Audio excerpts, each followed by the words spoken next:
나와 미군 기지로 이송했다라는 기사를 냈습니다. 12월 3일이든 4일이든 계엄군이든 국군이든 좀 이런 작전을 펼친 바가 있으십니까? 없습니다. 계엄 당일 혹은 그 계엄 12월 3일, 4일 모두 99명을 체포한 적이 있습니까? 그런 사실 없습니다. 네, 없습니다. 이에 대해서 주한미군도 그리고 미국 국방부도 굉장히 강력하게 아니라고 부인하는 입장을 냈어요. 근데 대한민국 국방부가 어떻게 대응했다라는 소식을 제가 듣지 못한 것 같습니다. 어떻게 대응하셨습니까? 여기선 뭐 별도로 저희들이 대응할 요 사안이 아니라고 저희들은 판단을 했고요. 거기에서 아마 관련된 미측에서 정확한 입장을 낸 거로 제가 확인을 했습니다. 네, 미국에선 이렇게 강력한 언사로 부인을 하는데 한국의 국방부는 별로 그럴 만한 대응할 만한 사안이 아니다라고 판단했다는 것은 저는 좀 납득하기가 어렵습니다. 이게 군사 외교적인 문제까지 일으킬 수 있는 가짜 뉴스인데 아무 대응을 하지 않았다는 게 저는 이해가 안 갑니다. 좀 지금이라도 필요한 조치들을 좀 검토해 보시기를 바랍니다. 예, 제가 좀 다시 한번 확인을 해보겠습니다. 네, 김용빈 총장님. 네. 네, 스카이데일리에 이런 보도가 나간 1월 16일이 1월 16일 그 헌법재판소 윤석열 탄핵심판 2차 변론 기일이었습니다. 여기서 피청구인 측의 배진한 변호사가 이 기사를 길게 인용을 하면서 미국에서 조사를 했다면 곧 발표를 하겠죠라고 이야기했습니다.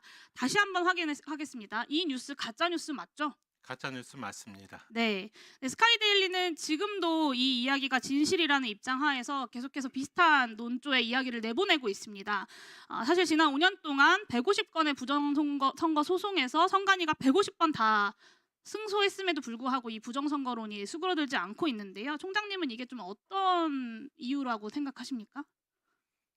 여기서 제가 어떤 이유 가짜 뉴스가 수그러들지 않는 이유. 글쎄요.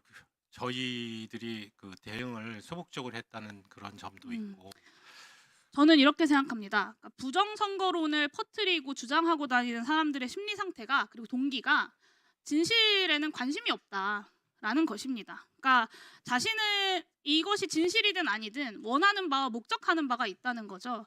그러니까 자신이 믿지 않는 거짓을 다른 사람한테는 믿도록 하면서 그거를 믿은 상대방으로부터 어떤 경제적인 이득을 취하는 걸 형법에서는 사기죄라고 하지 않습니까? 저는 이 부정선거론은 정치적 사기라고 생각합니다. 자신은 믿지 않으면서 더 많은 사람들이 이 부정선거론을 믿게 만들므로써 정치적으로 득실을 얻기 위해 벌이는 사기극이라고 보는 건데요. 구속된 내란수계의 입장에서 이 부정선거론의 가치론이 뭐겠습니까? 그 윤석열 내란수계가 자꾸 부정선거를 이야기하는 이유는 뭐라고 생각하십니까? 지금 그 부분까지 제가 이제 말씀드릴게요. 네, 제가 말씀드릴게요. 네, 곤란하시면 퇴임하고 검찰 권력에 대한 통제력을 잃으면 본인과 배우자 김건희가 사법처벌을 피하기 어렵겠구나. 그리고 그 당시가 이제 명태균 씨의 황금폰 이야기가 나오던 때인데 그 정보들로부터 더는 감당하기 힘든 불법 비리가 나오겠구나. 그런데 국회를 없애버리려는 비상계엄을 하기 위해서는 그것보단 좀 더 그럴듯한 명분이 필요하지 않겠냐.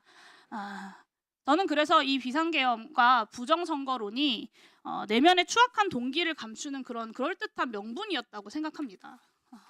뭐 나름대로 우리 사회에서 엘리트였고 또 검찰총장까지 거치고 대통령까지 되신 분이 정말로 부정선거를 너무 신봉해서 그걸 종교처럼 믿어서라고 저는 생각하지 않고 그 내에 그런 추악한 동기가 있었다고 생각하는데요. 만약에 진짜로 부정선거론을 믿었다면 야구방망이라거나 뭐 작두형 절단기라거나 뭐 복면 같은 이런 고문도구들을 준비하고 최정예 대공신문 요원들에게 선관위 주요 간부들은 물론이고 현직 대법관인 중앙선관위원장을 먹이로 던져줄 생각을 저는 과연 감히 할 수 있었을까라고 생각합니다. 제가 이런 말씀을 드리는 이유는 부정선거론이 기본적으로 정치 사기극이기 때문에 부정선거론의 이런 성격에 부합하는 대책을 강구해야 할 때다라는 말씀을 드리려는 거예요. 이 부정선거론에 대응하는 수단으로서 사법적 응징을 중심에 놓고 행동해야 한다라는 당부 말씀을 드리는 건데요. 스카이데일리를 선관위에서 고발했습니다. 저는 적절한 조치라고 생각하지만 부족한 조치라고 생각하고요. 유명 유튜버든 종교인이든 정치인이든 뭐 스타 강사든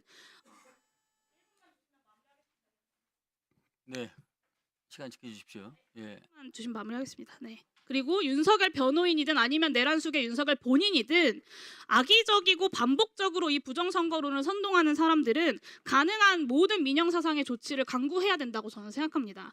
선관위의 존재 의미를 부정하는 것을 넘어서 대한민국 헌정질서 그리고 근본적으로 민주주의 체제의 정당성 자체를 부정하는 시도이기 때문이라고 생각합니다. 사실상 내란범에 준하는 대응이 저는 필요하다라고 생각하는데 적극적인 사법적 응징 그리고 민영사상의 조치 강구해 주시겠습니까? 네, 의원님 말씀 무겁게 받아들여서 그와 같은 실행 방안을 고려해 보도록 하겠습니다. 네, 정광훈 목사에 대해서도 내란 선동죄로 경찰 수사가 시작이 됐습니다. 스카이데일리 말고도 여러 언론, 유튜브에서 이렇게 지속적이고 악의적으로 선동하는 사람들에게까지 엄격하게 사법적 책임을 물어달라라는 말씀이고요. 여기서 오늘 이 자리에서도 여당 의원님들 계속해서 부정선거 이야기 하루 종일 질의하고 계신데 저는 진실에는 관심 없고 목적을 가지고 부정선거론을 선동하는 사람들이 과연 보도자료를 낸다고 선관위가 해명을 한다고 생각을 바꾸겠냐라는 생각이 드는 겁니다. 강력하게 사법적 조치해 주시기를 부탁드립니다. 네, 수고하셨습니다. 자, 윤건영 의원님. 네, 질의해 주십시오.